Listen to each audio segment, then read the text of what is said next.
Lecture de la première lettre de saint Paul apôtre aux Corinthiens. Frères, la connaissance rend orgueilleux, tandis que l'amour fait œuvre constructive. Si quelqu'un pense être arrivé à connaître quelque chose, il ne connaît pas encore comme il faudrait. Mais si quelqu'un aime Dieu, celui-là est vraiment connu de lui. Quant à manger ces viandes offertes aux idoles, le pouvons-nous?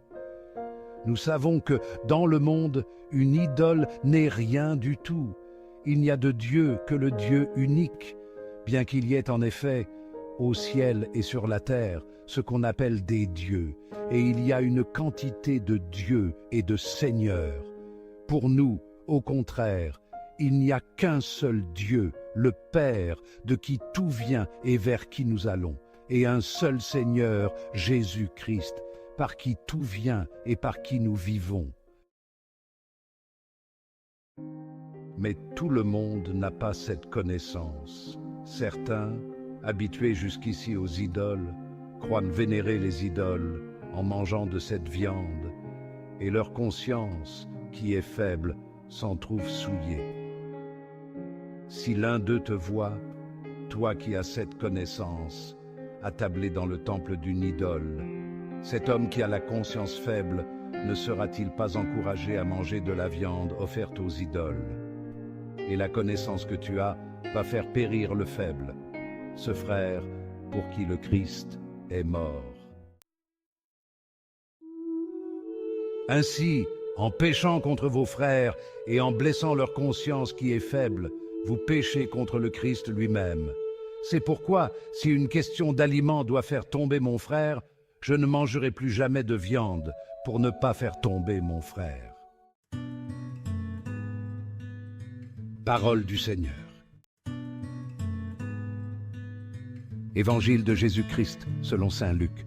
En ce temps-là, Jésus déclarait à ses disciples: « Je vous le dis, à vous qui m'écoutez, aimez vos ennemis, faites du bien à ceux qui vous haïssent, souhaitez du bien à ceux qui vous maudissent, priez pour ceux qui vous calomnient. À celui qui te frappe sur une joue, présente l'autre joue. À celui qui te prend ton manteau, ne refuse pas ta tunique. Donne à quiconque te demande, et à qui prend ton bien, ne le réclame pas. Ce que vous voulez que les autres fassent pour vous, faites-le aussi pour eux. Si vous aimez ceux qui vous aiment, quelle reconnaissance méritez-vous?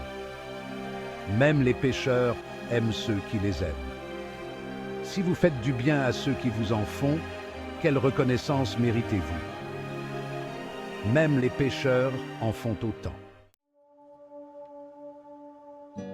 Si vous prêtez à ceux dont vous espérez recevoir en retour, quelle reconnaissance méritez-vous?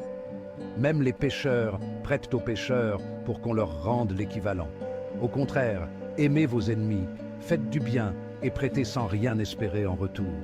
Alors votre récompense sera grande, et vous serez les fils du Très-Haut, car lui, il est bon pour les ingrats et les méchants. Soyez miséricordieux comme votre Père est miséricordieux. Ne jugez pas et vous ne serez pas jugés. Ne condamnez pas et vous ne serez pas condamnés. Pardonnez et vous serez pardonnés. Donnez et on vous donnera. C'est une mesure bien pleine, tassée, secouée, débordante, qui sera versée dans le pan de votre vêtement. Car la mesure dont vous vous servez pour les autres servira de mesure aussi pour vous. Nous faisons tous des erreurs. Cela fait partie de la nature humaine. Nous avons des imperfections. Nous échouons. Mais il y a une bonne nouvelle. Reconnaître nos limites est la première étape pour les surmonter. Lorsque nous reconnaissons nos faiblesses, nous ouvrons nos cœurs à la grâce de Dieu. Sa puissance est accomplie dans notre faiblesse. Il est facile de se laisser prendre au piège de la comparaison avec les autres. Nous pouvons nous sentir inadéquats ou découragés. Mais Dieu ne veut pas que nous vivions dans la comparaison. Il nous aime inconditionnellement. Il voit notre potentiel même lorsque nous ne le voyons pas. Son amour est constant, quoi qu'il arrive. N'oubliez pas que vous êtes une œuvre en cours. Dieu n'a pas fini avec vous. Il est constamment en train de faire de vous la personne extraordinaire qu'il a créée. Acceptez vos imperfections. Elles font partie de votre histoire. Abandonnez le besoin d'être parfait et entrez dans la liberté d'être aimé de Dieu tel que vous êtes. D'où vient la bonté? Elle vient de Dieu. Il est la source de tout ce qui est pur, aimant et vrai. Il nous a créés à son image. Il a insufflé la vie en nous. Tout ce que nous vivons de bon est un cadeau de sa part. Lorsque nous voyons la beauté dans le monde, nous voyons un reflet du caractère de Dieu. Lorsque nous faisons l'expérience de l'amour, nous goûtons à son amour pour nous. La bonté n'est pas quelque chose que nous méritons. C'est quelque chose que nous recevons. C'est un cadeau à chérir et à partager. Nous pouvons nous efforcer d'être de bonnes personnes. Nous pouvons faire de bonnes actions et mener une vie honorable. Mais en fin de compte, la vraie bonté découle de notre relation avec Dieu. Lorsque nous lui ouvrons nos cœurs, sa bonté nous remplit de l'intérieur. Elle nous transforme, elle nous rend plus semblables à lui. Nous sommes tous confrontés à des tentations. Nous faisons tous des choix qui nous éloignent de Dieu. C'est le péché. Il nous sépare de celui qui nous aime le plus. Mais l'amour de Dieu est sans relâche. Il nous offre le pardon. Nous ne pouvons pas échapper aux conséquences de nos actes. Mais nous pouvons choisir de nous détourner des ténèbres et de marcher dans sa lumière. La confession est essentielle. Reconnaissez vos erreurs devant Dieu. Il vous attend les bras ouverts pour vous accueillir. Ne laissez pas la culpabilité ou la honte vous retenir captif. La grâce de Dieu est plus grande que n'importe quelle erreur. Il veut vous libérer. Lorsque nous comprenons la profondeur de son amour pour nous, nos cœurs sont remplis de gratitude. Nous commençons à mépriser les choses qui nous séparent de lui. Nous nous efforçons de vivre d'une manière qui l'honore. Connaître Dieu nous change. Il ne s'agit pas de suivre des règles ou d'être parfait. Il s'agit d'une transformation du cœur. Lorsque nous faisons l'expérience de son amour et de son pardon, nous ne pouvons nous empêcher d'être transformés. Nous devenons plus compatissants. Nous voyons le monde à travers ses yeux. Nous désirons partager son amour avec les autres. Cette transformation est un voyage de toute une vie. Il y aura des défis. Il y aura des moments où nous trébucherons. Mais Dieu est toujours là, marchant avec nous à chaque étape du chemin. Il ne renonce jamais à nous. Il ne nous laisse jamais seuls. Plus nous apprenons à connaître Dieu, plus nous comprenons son cœur. Nous voyons sa bonté dans chaque détail de notre vie. Nous sommes remplis d'admiration et d'émerveillement devant son amour. Section 5. Une force inébranlable dans la foi. Le monde peut être un endroit difficile. Nous sommes confrontés à des défis, des déceptions et de la douleur. Mais lorsque notre foi est enracinée en Dieu, nous avons un fondement inébranlable. Il nous donne de la force lorsque nous nous sentons faibles. Il nous réconforte lorsque nous souffrons. N'oubliez pas que vous n'êtes pas seul dans vos luttes. Dieu est toujours avec vous. Il promet de ne jamais vous laisser ni vous abandonner. Appuyez-vous sur lui. Puisez votre force dans sa présence. Lorsque vous vous sentez dépassé, rappelez-vous que Dieu est plus grand que n'importe quel problème auquel vous êtes confronté. Il combattra pour vous. Il vous donnera la sagesse et le courage de surmonter tout obstacle. N'ayez pas peur de demander de l'aide. Dieu veut que vous comptiez sur lui. Il veut être votre source de force et de conseil. Il vous équipera pour faire face à tout ce que la vie vous réserve. Section 6. Refléter l'amour de Dieu. Comment montrons-nous au monde que nous suivons le Christ? Nous aimons les autres, pas seulement ceux qui sont faciles à aimer, mais tout le monde.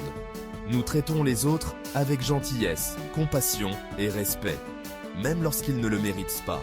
Jésus nous a enseigné d'aimer nos ennemis, de prier pour ceux qui nous persécutent. C'est un amour radical. Ce n'est pas toujours facile, mais c'est un témoignage puissant de la puissance transformatrice de l'amour de Dieu dans nos vies.